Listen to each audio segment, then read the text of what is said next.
I'm here with the UK's favourite oboist, Nicholas Daniel, who I'm honoured is featured in Letters from Burma on my new album Heartfelt, coming out shortly.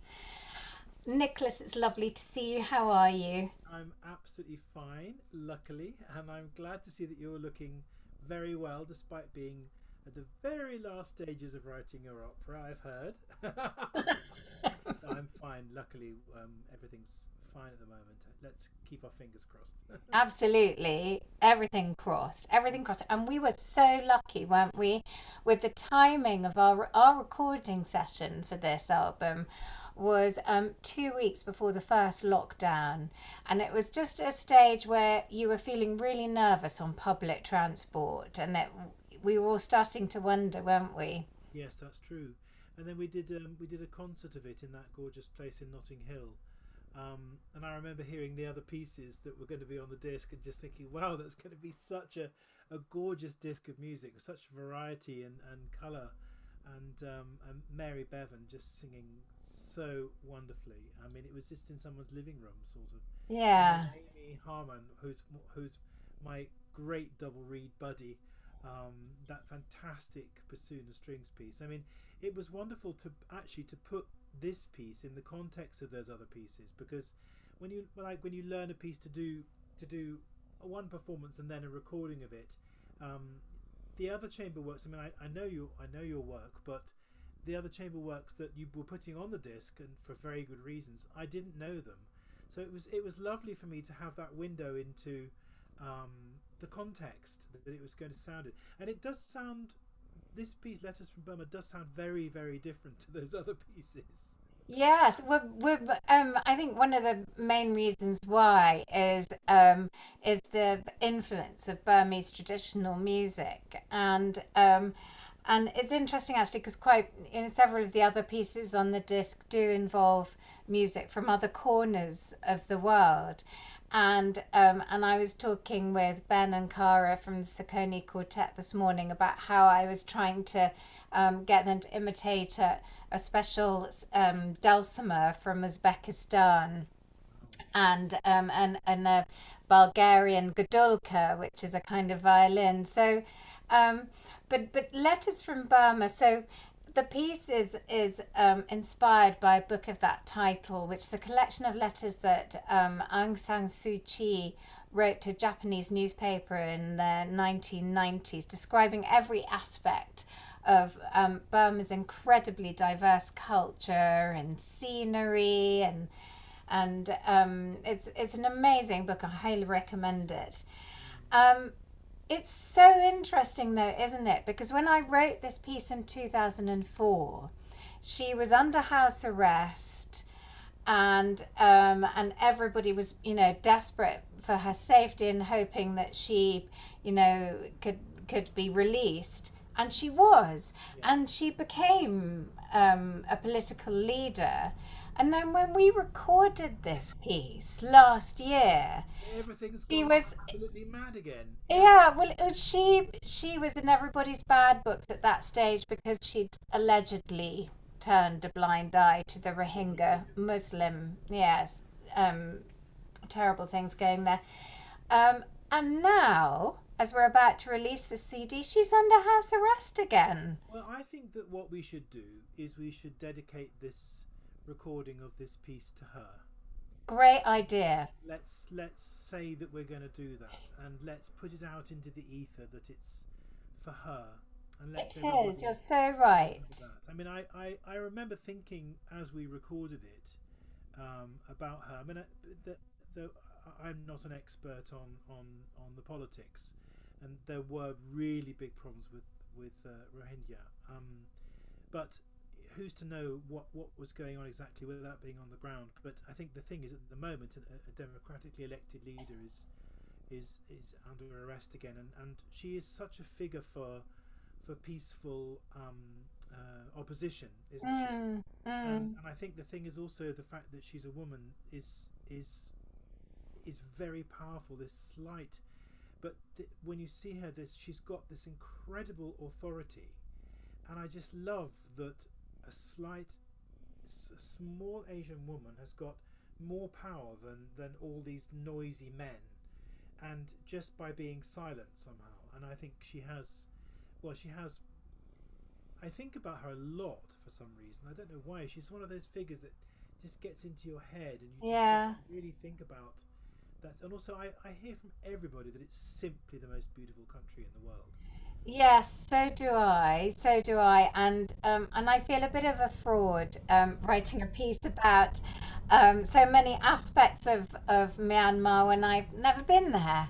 So, but this is all, this is You saved the artistic air miles, license. darling. You saved the planet.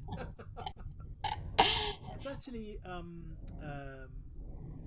it's interesting because there's a Belarusian opposition leader, um, and she's a flute player, Maria, and she's in prison in Belarus. And I've been sending through an ex-student of mine who's in Minsk at the moment, been sending her solo flute music, because in her mind, we think we'll be able to get the music to her in prison. In her mind, she can look at music and she can escape from where she is.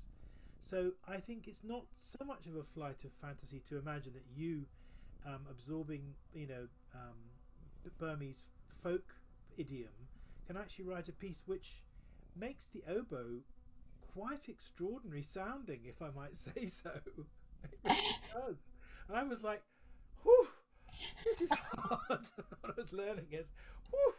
And I found a way. I sort of found a way to kind of do what you wanted, and You did, and you did it absolutely beautifully, thank you. and particularly the first movement, which uses part of a beautiful Burmese folk song called Aung San Suu Kyi, and actually when I heard it, it was being sung, but I wanted the oboe to convey the sort of very strong identity of Burmese traditional sung music by trying to get you doing things that, as you said, an oboe wouldn't normally do. So you were doing portamentos, you were doing quarter tones, and but we sort of worked on it together. And was it? But were you quite alarmed when you first saw it, or were you I okay was about it? no, I wasn't alarmed. I'm never alarmed. Not I'm too, alarm doesn't enter my head. I just have a need to fulfill um, the composer's expectations, Oh, and that's all that matters to me. With any composer, the great joy of playing music by composers who are still breathing is that you can ask them how best to get what they want. But it was interesting that you particularly wanted to use the lower part of the instrument where there's more key work involved in mm. closing closing keys to make the note, to make the tube longer, to make the note lower.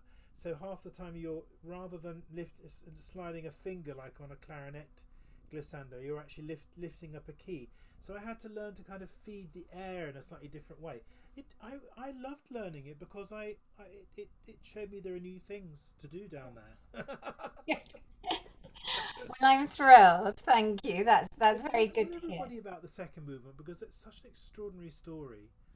Yes, it's called Young Birds Outside Cages, and and in this letter, Aung San Suu Kyi was describing very harrowing, actually, the children of political dissidents who've been imprisoned when they came to visit their parents.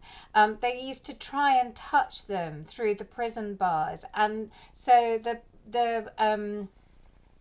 prison guards would put like a wire netting so they couldn't put their hands through the bars, and children used to just try and scratch or tear holes in this wire netting.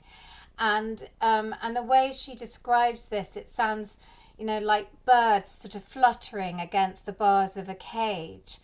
And so, whereas I wanted you to sound like a singer in the first movement, I then go to asking you to sound like a bird in the second movement. Which it really does. But when we started working on it with you, and you explained that the piece really came to life for us all. And it was, you know, like again, as I say, it's such a joy to work with you on your own music. It was really Oh, wonderful. thank you. The last movement is has I mean but the very last movement has this fantastic rhythmic inflections in it, and it's kind of exciting. I mean, it took a while for us to get it together, but it was really fun by the end. Oh, good. I'm glad to hear that. That last movement, Kintha dance, is it's inspired both by the Kintha bird, which is a Burmese bird, but also they have these amazing sword dancers who are incredibly brave. They're called Mon dancers, and they do this really brave sort of skirting between the swords. And I thought that that's such a fantastic analogy for Burmese people trying to skirt between the onslaught of the military junta. And I think one of the reasons the rhythm's quite tricky in that is that you've got this sort of 5/8 dance, really fast, whirling, lots of notes. And then suddenly it gets interrupted by the junta in these really sort of heavy Brutal. chords in 2/4, and in the end the sword dancer wins, and I so hope that that's going to be prophetic for Yes, well, let's hope. yeah. But like I say, I think it's a really nice idea for us to send it into the air with a thought for Aung San Suu Kyi, and for the Burmese people. That's a lovely thought. I It's do a too. beautiful piece. I mean, I was so happy to. You know what was so great was that I didn't have to commission it; it was already there. Because I've actually commissioned a lot of oboe quintets recently, oboe and string quartet pieces, and it's actually, I mean, it's it's quite challenging because of course you've got three treble instruments Mm. and only one bass and one alto. So in a way it's a kind of strange thing, but I think there are creative answers, and you definitely found them with registers, and also using the quartet as a whole, but also using us as a group, but contrast and blend. It's yeah, but I think it's. I mean, I've done a lot of oboe quartets, but I have my own oboe quartet, which I love playing with. And when I go and play with a string quartet like the Doric or the Carducci's and these amazing British string quartets that we have, or from other countries, it's always a shame to leave the second violin out in the cold for a piece. Yes. The more the merrier is what I say. And and I'm just thrilled that you could do this. And what a fantastic idea. So you heard it here first, everybody. We're dedicating the recording of Letters from Burma to Aung San Suu Kyi. Long may she live and long may she reign again. Yes, exactly. All Thank right. you. Thank you so much, Nick. It's You're really welcome. lovely to talk to you. Thank you. Yeah.